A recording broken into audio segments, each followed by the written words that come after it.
सगळ्यांना नम्रतापूर्वक नमस्कार. इतक्या मोठ्या संख्येने तुम्ही सगळेजण आलात, शॉर्ट नोटीसवर आलात, मनापासून धन्यवाद. तुम्हा सगळ्यांना आज आपण इथे का जमलोय हा विषय माहिती आहेच आहे. बीड जिल्ह्यातील माननीय आमदार श्री सुरेश धस यांनी काल प्रसार माध्यमांशी बोलताना जी काही टिप्पणी केली त्या संदर्भात तीव्र निषेध व्यक्त करण्यासाठी आज मी तुम्हा सगळ्यांसमोर आलेली आहे. काल नाही तर गेले 1.5 महिन्यापासून हा सगळा प्रकार चालू आहे आणि गेले 1.5 महिने अत्यंत शांततेनं मी या सगळ्याला सामोरी जाते. सगळ्या ट्रोलिंगला, सगळ्या निगेटिव्ह कमेंट्सना. आणि ही माझी शांतता, माझी मूकसंमती नाहीये.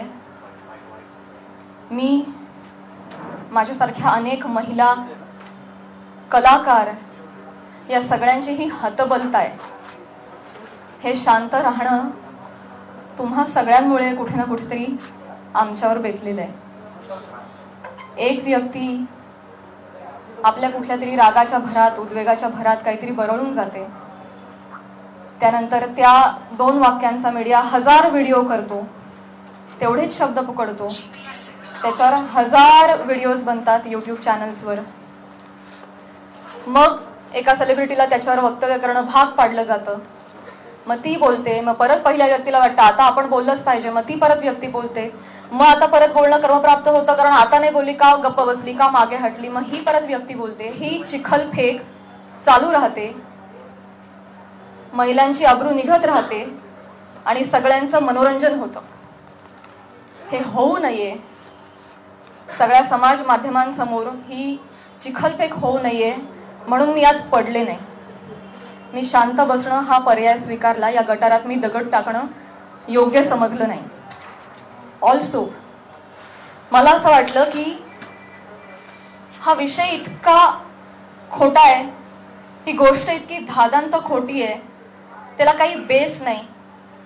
एका सांस्कृतिक कार्यक्रमामध्ये सत्कार स्वीकारताना काढला गेलेला एक फोटो, ती आमची एकमेव भेट, धन्यवाद, हा एकमेव संभाषण, एक शब्द, याच्यावरून एवढी आवई उठावी, त्याला मी का प्रत्युत्तर देऊ?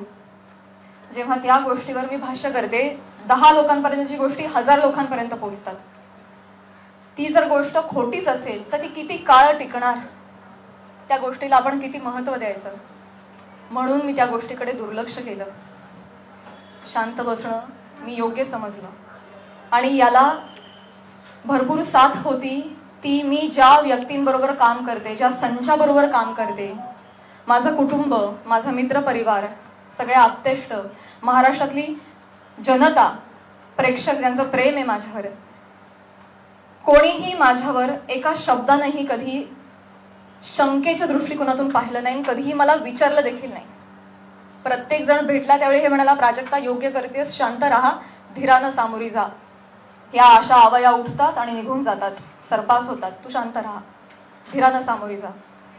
ह्या सगळ्यांचा माझ्यावरचा विश्वास नाही. मी आधी पूर्ण करेन माझं सगळं. माईक मध्ये सर्व इको होतो, त्याच्यामुळे तुम्ही फक्त माईक विदाउट माईक तुम्ही बोला. बेटर राहील ते. Sorry for interrupt.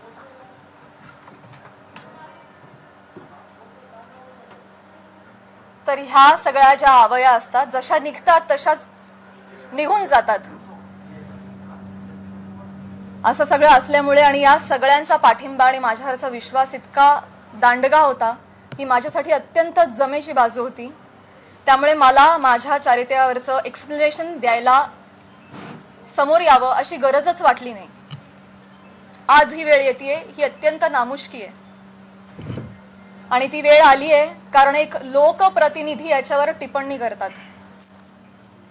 एखादी रुमर आहे, रुमरचंही खरं त्याला स्थान नाहीये, पण एखादी असंच उठलेलं वावटळाविषयी जेव्हा लोकप्रतिनिधी, जे लोक ज्यांना आपण जनतेनं निवडून दिलंय, आपले प्रश्न विधिमंडळात जाऊन त्यांनी आपले प्रश्न मांडावेत, आपल्यासाठी न्याय मागावा, आपल्या हक्कांचं रक्षण करावं, आपलं रक्षण करावं, अशी ज्यांच्याकडून आपली अपेक्षा आहे, अशी मंडळी जेव्हा आपल्यावर चिखल फेक करतात तेव्हा ही गोष्ट गांभीर्यानं घेण्याची वाटली मला, आणि म्हणूनच आज मी तुम्हा सगळ्यांसमोर आले. काल जर हे असं बोलले नसते तर मी तशी शांत बसले होते आणि मी याच्यावर कधी कधी भाष्य केलं नसतं, पण काल त्यांनी ते वक्तव्य केल्यामुळे मला आज तुम्हा सगळ्यांसमोर यावं लागलं.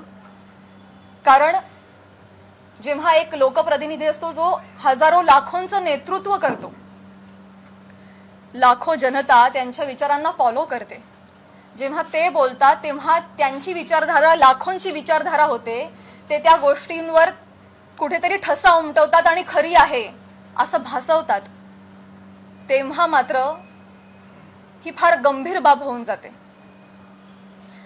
माझा एक बेसिक प्रश्न आहे सुरेश धस साहेबांना. तुम्ही एक राजकारणी आहात, आम्ही एक कलाकार आहोत. तुम्ही एका दुसऱ्या राजकारणावर कुठेतरी कुरघोडी करताय, टीका करताय, तुमचं जे काय चालू आहे, तुमचं जे काय चालू आहे लखलाभ, तुम्ही ते करत राहा. या सगळ्यांमध्ये तुम्ही कलाकारांना का खेचता?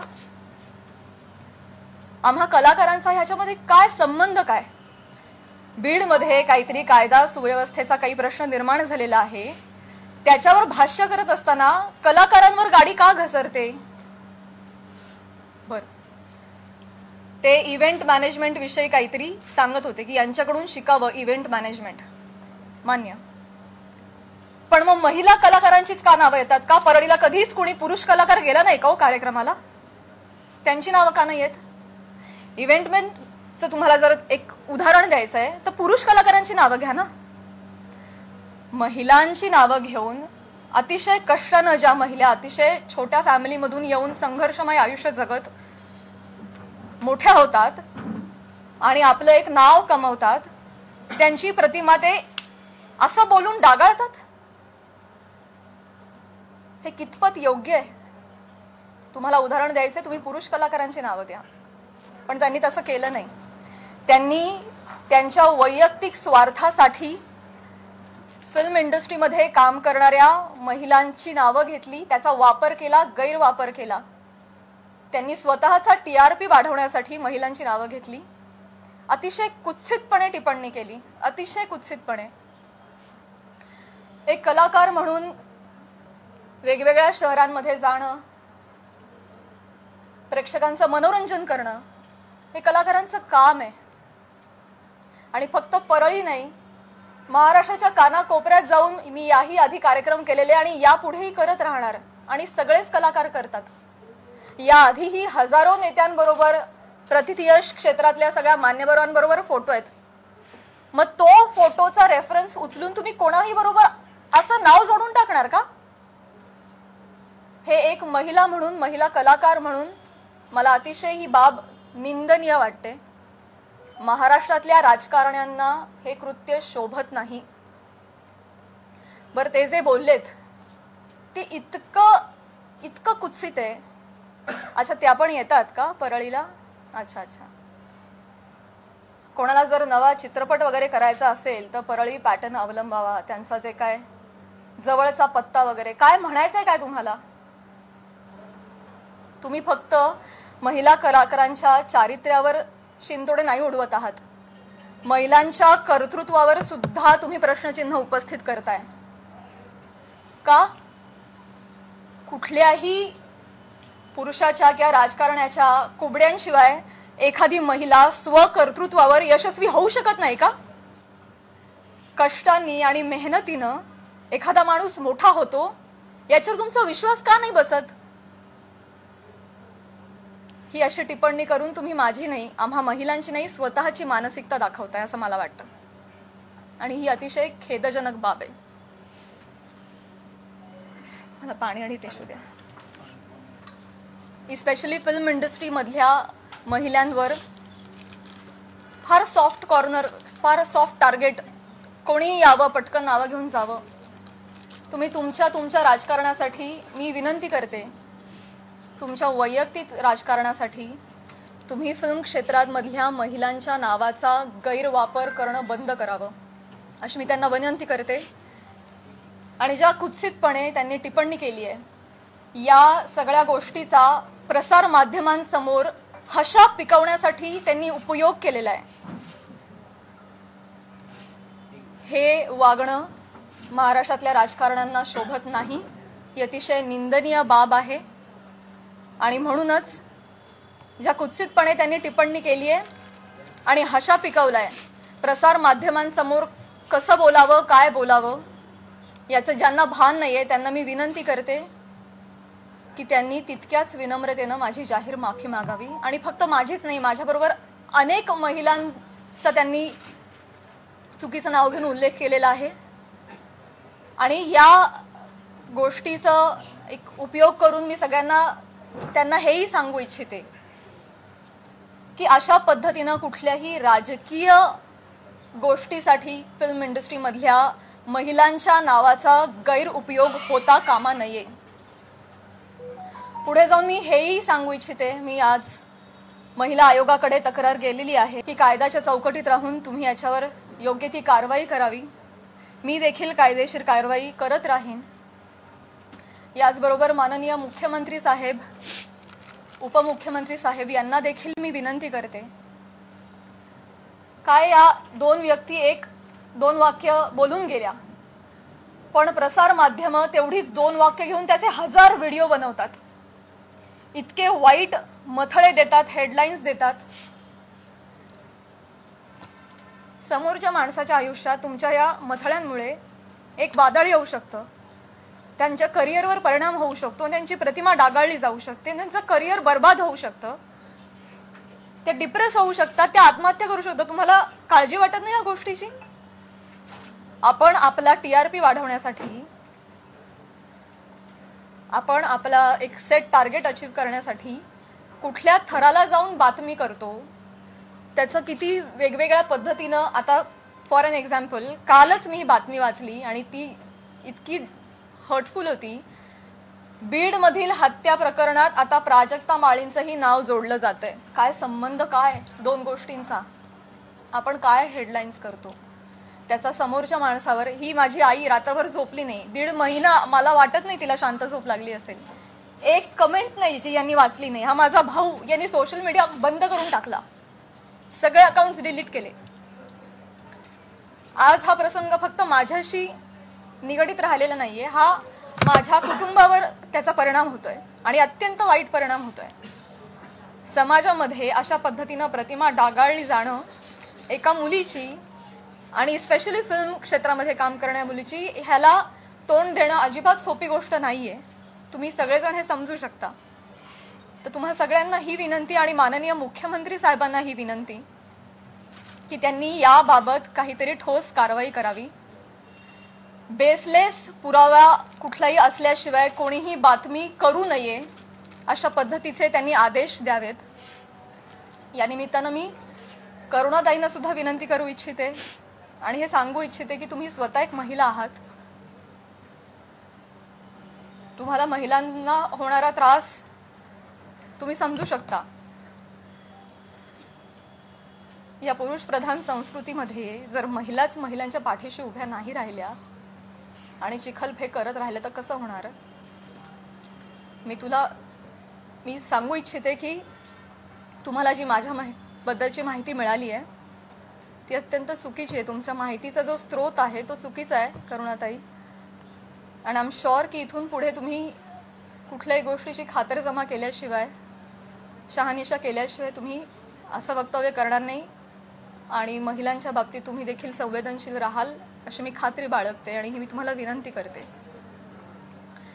आणि मुख्यमंत्री साहेबांना ही विनंती करते की एका कार्यक्रमातला एका मंत्र्याबरोबरचा एक फोटो याच्यामुळे इतकं वादंग उठावं आणि इतकी आवई उठावी आणि त्याच्यावर हजारो न्यूज पोर्टल्सनी, युट्यूब चॅनल्सनी ह्याच्या न्यूज बनवाव्यात आणि वाटेल तसे ते लाईक्स आणि सबस्क्रिप्शन वाढवत राहावेत. त्यांना भीती नाहीये की याच्यावर कोणीही काहीतरी ऍक्शन घेईल म्हणून ते हे करतायत. म्हणून अशा पद्धतीनं महिला कलाकारांची अब्रू वेशीला टांगली जाते. तर याबाबत काहीतरी कडक कारवाई त्यांनी केली पाहिजे. आणि असं जर होत राहिलं, आता 1000 कार्यक्रमामध्ये 1000 माणसांबरोबर नावं जोडली गेली, तर मला सांगा इथून पुढे कलाकार सुद्धा कुठल्याही राजकीय नेत्यांनी आयोजित केलेल्या कुठल्याही सांस्कृतिक कार्यक्रमाला जातील का हो? ते सुद्धा धजावणार नाहीत. पुढची भविष्यातली मंडळी सुद्धा विचार करतील, अरे कलाक्षेत्रात पाठवायला नको पोरांना, ते काय बरं नाही. आमचं कलाक्षेत्र बदनाम नाहीये, ही सगळी मंडळी त्याला बदनाम करतात. आम्ही मनोरंजन करण्याचं काम करतो, तुम्ही आमची नावं मनोरंजनासाठी वापरता, स्वार्थासाठी वापरता, स्वतःचा TRP वाढवण्यासाठी वापरता. हे अत्यंत चुकीचं आहे. आणि स्पेशली महिलांची नावं पटकन कशी तोंडावर येतात, पुरुषांची नावं का येत नाहीत, यासाठी एक टूल बनवलं जातंय महिला कलाकारांना. ह्याबद्दल मला खेद वाटतो. आणि मी पुन्हा एकदा एक सांगेन की मुख्यमंत्र्यांना विनंती की तुम्ही याबाबत ठोस कारवाई करावी, आदेश द्यावेत. सुरेश दसांना मी विनंती केलेलीच आहे की त्यांनी जाहीर माफी मागावी. आणि या निमित्तानं मी प्रसार माध्यमांना सुद्धा विनंती करेन, मी पुन्हा पुन्हा तेच बोलतेय, अनेक YouTube चॅनल्स, माझी सोशल मीडियाची टीम लीगल नोटीस पाठवून थकली. एक YouTubeचा व्हिडिओ डाऊन होतो तर 3 रोज नव्याने उभे राहत होते. तर एखाद्या गोष्टीचा एक संदर्भ घेऊन तुम्ही वाटेल ते मथळे देऊन जे न्यूज करता, तुम्ही सुद्धा कुठेतरी या बाबतीत स्पेशली महिलांच्या चारित्र्यासंबंधात असलेल्या गोष्टींवर तुम्ही तरी संवेदनशीलता दाखवणार आहात की नाही. TRP साठी, तुमचं टार्गेट कंप्लीट करण्यासाठी किती खालच्या घराला जाऊन तुम्ही बातम्या करता, हे योग्य आहे का?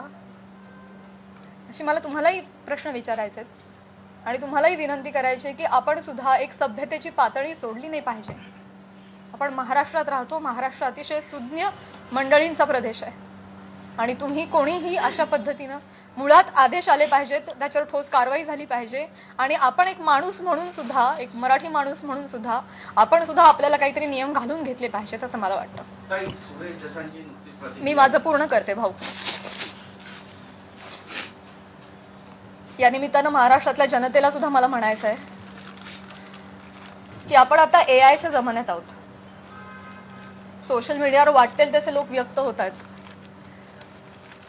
मॉर्फ करणं, video, photo, call recording, fake generate करणं, फेक चॅट्स करणं, हे अतिशय सोपं आहे. डाव्या हाताचा मळ आहे. आता हे फार अवघड नाही राहिलेलं आहे. तर महाराष्ट्रातल्या जनतेनं सुद्धा सतसत विवेक बुद्धी जागरूक ठेवावी. आणि आपण सोशल मीडियावर कसे व्यक्त होतो याची सभ्यता पाळावी. आपल्या आई बहिणीच्या बाबतीत जर अशी गोष्ट घडली असती तर आपण असं लिहिलं असतं का, असं त्यांनीही विचार करावा. सारासार विचार करून व्यक्त व्हावं. सगळ्यांनीच ही जी बाब आहे ती अतिशय गांभीर्यानं घ्यावी हवी. इथे मी फक्त माझ्या न्यायासाठी नाही बोलत आहे. इथे मी आज सगळ्या सिने क्षेत्रात, कला क्षेत्रात काम करणाऱ्या सगळ्या महिलांच्या वतीनं बोलतीये. आज त्यांचं प्रतिनिधित्व करते असं मी म्हणेन की समाजामध्ये उजळ माथ्यानं जगण्यासाठी आम्हाला एक फ्रीडम असलं पाहिजे, एक मान सन्मान ठेवला गेला पाहिजे. यासाठी तुम्ही सुद्धा ती डिग्निटी पाळणं गरजेचं आहे आणि तो मान सन्मान देणं गरजेचं आहे असं मला वाटतं. आणि तुम्ही ते कराल अशी मी आशा व्यक्त करते.